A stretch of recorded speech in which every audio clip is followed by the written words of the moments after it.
Não sou robô.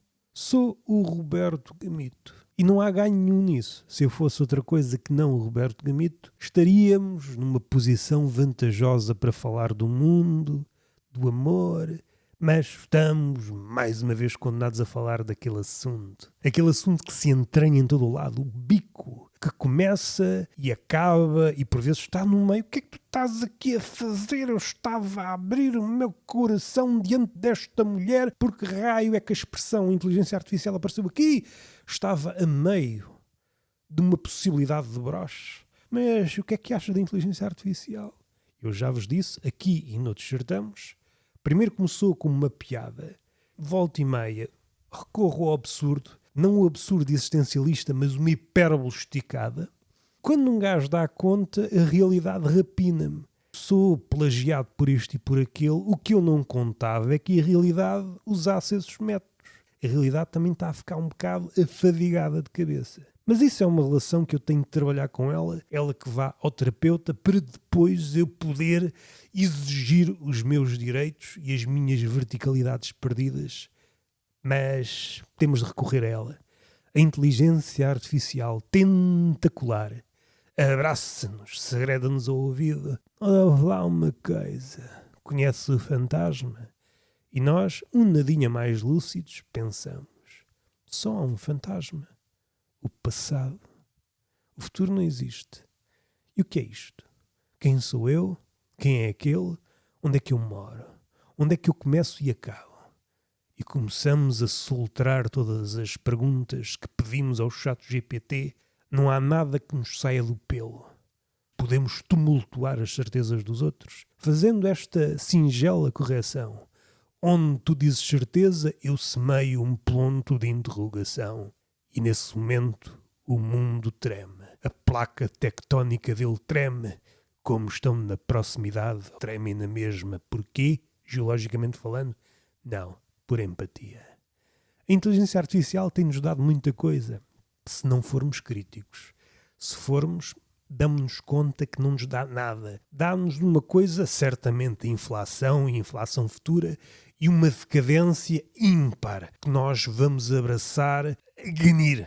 Vamos abraçar a ganir. Há quem veja nela um Dom Sebastião. Todas essas figuras míticas, históricas, que prometem a quando o seu regresso, anda cá, olha o que é que eu trouxe para os meus filhos.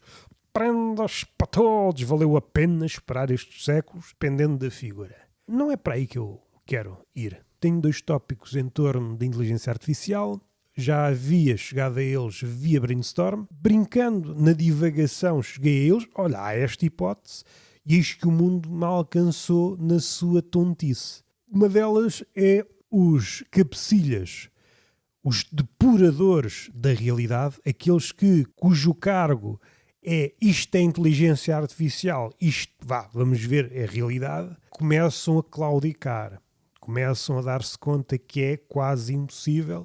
Aquilo que nós achamos que é inteligência artificial, e de facto é a ponta do iceberg. A ponta do iceberg, de um iceberg maior, no entanto, vai tudo derreter porque a inteligência artificial aquece o planeta. Merda, temos de utilizar outra metáfora.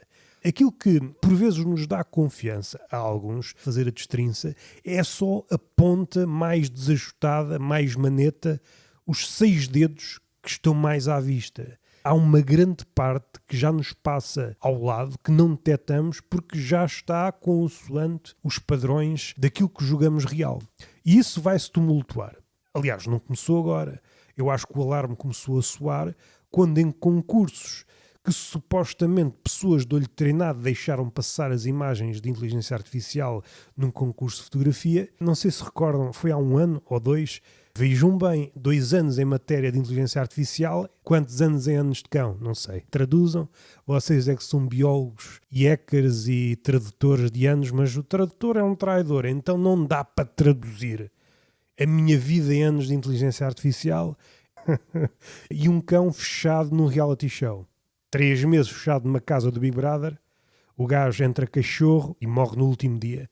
E no fim ganhamos todos, pois estamos a ficar muito brutos, estamos a ficar muito estúpidos. Quando começaram a ser enviadas propostas de inteligência artificial para esses concursos que supostamente, eu digo supostamente porque não é de espantar que também uma das críticas que possamos fazer é que os julgadores desse concurso afinal também não sabem da poda. Esse é um dos resultados, por exemplo, dos concursos literários. Não se sabe logo, é sempre uma coisa a posteriori. Aqueles que deviam saber da poda, que estão a avaliar a suposta qualidade, e eu nem estou a ir pelas veredas da subjetividade. Também é um belo alibi. Olha, aquilo que tu achaste bom é uma merda. Olha, sabes, isto é tudo subjetivo. Se te aferras a esta ideia, estares aí a um puto biba é igual. É uma espécie de oscilação entre subjetividade e objetividade. Se não te chatearem, és objetivo. Se te chatearem, és subjetivo. Uma subjetividade oportunista com vista a ganhar alguma coisa. No campeonato dos concursos literários dá-se um fenómeno que provavelmente acontece noutros certames, só que aqui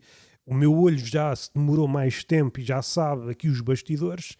Muitas vezes quem ajuiza certos livros ou certas propostas literárias para um concurso, mais tarde há aqui um jogo de cadeiras e passam também eles a enviar propostas para concurso. Não quero entrar nesse labirinto de há uma espécie de burocracia para legitimar a suposta idoneidade do concurso. Mas quando avançamos um pouco mais, damos-nos conta a podridão dessa dinâmica. Aplicada à inteligência artificial, também não sei se aqueles que ajuizaram a fotografia, que de facto era uma imagem produzida, se estavam mesmo em condições de aferir. Mas isso também já não interessa. Entretanto, passaram-se 2 anos, acho eu, e a inteligência artificial deu vários saltos. Há um enguiço que eu noto a certas pessoas, mesmo semi-entendidos e humoristas, que dizem que têm um olho de lince. A observação deles parte de um defeito que é considerar que as imagens ou os vídeos gerados por inteligência artificial pertencem apenas a um tipo. Há um espectro de género e um espectro de qualidade. Alguém que sabe muito da poda, e se considerarmos 1% do que é produzido hoje, não sei se vocês já deram conta, e isto não foi este ano, não sei se em 2025 ou 2024. A quantidade de coisas produzidas na internet, mais de 50% era inteligência artificial. Eu sei que houve um ano que passou e a coisa equilibrou-se e agora, entretanto, nem sei. E eu nem sei é que me preocupa. Nós detectamos o que é verdadeiramente inteligência artificial. Uma telenovela de um cebolinho e de um caju a falarem e pegam cada um no seu escafandro, em princípio é inteligência artificial. Mas quem sabe fazê-lo, os novos modelos de todas as plataformas, no seu auge conseguem trabalhos mesmo quase indiscerníveis. Eu acho que é na plataforma Seedance, salvo erro, conseguia gerar coisas que até então pareciam impossíveis, cenas de luta. Já há filmes inteiramente criados, episódios 10, 20 minutos. Se pusermos lado a lado um filme de inteligência artificial e certos tipos de filme, assim mais chiclete, a diferença não é muita. Qual é a diferença entre um filme desses e um filme em que é quase tudo um tipo, a ser tipo, e tudo verde, feito em pós-produção? Não há assim grande diferença. Mas depois há aqui o outro lado, também já falei e hei de falar mais à frente, com mais tempo. Acho que esta ilusão está quase a cair, que nós somos capazes de discernir o que é real do que é gerado por inteligência artificial.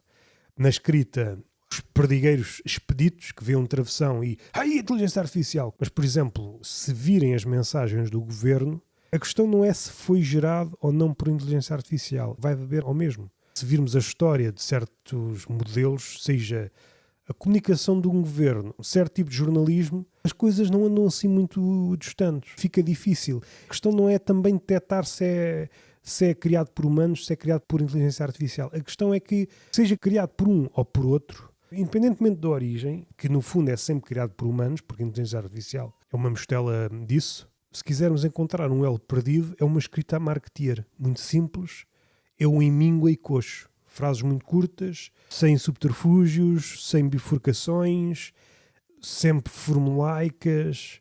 Embora possamos identificar se é de origem humana ou não, parece que o mal já está feito, não é? A outra ilusão que está prestes a cair é a inteligência artificial, e eu nem me estou a pôr em cima da mesa os problemas ambientais. Estou a dissecar algumas promessas com as quais foi alavancada E essas estão a cair. Em contracorrente, todas as empresas de inteligência artificial estão à bruta a fazer campanhas, uma espécie de olhem para isto como é humano. É mesmo assustador. Tudo anda à volta disso. Ajudou-me a construir uma casa na árvore. É muito engraçado quando pensamos no OpenAI e no seu CEO. Se eu tivesse de pensar alguém dado à humanização, se eu me fosse obrigado a dar exemplos de humanistas, seria a última pessoa a que eu recorria. A ilusão que está prestes a cair. Já caiu para certas pessoas que usam bastante e usam desde o início.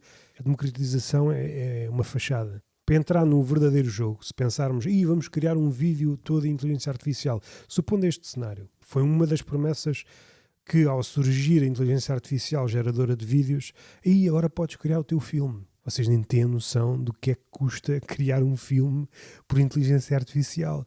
Parece-me que pode acontecer daqui a uns tempos, independentemente da qualidade. Nem estou sequer a equacionar isto. Vão chegar a um ponto, como também já aconteceu, certas empresas que entraram em bancarrota por isso. Isto sai mais caro do que fazer como nós fazíamos. Ok.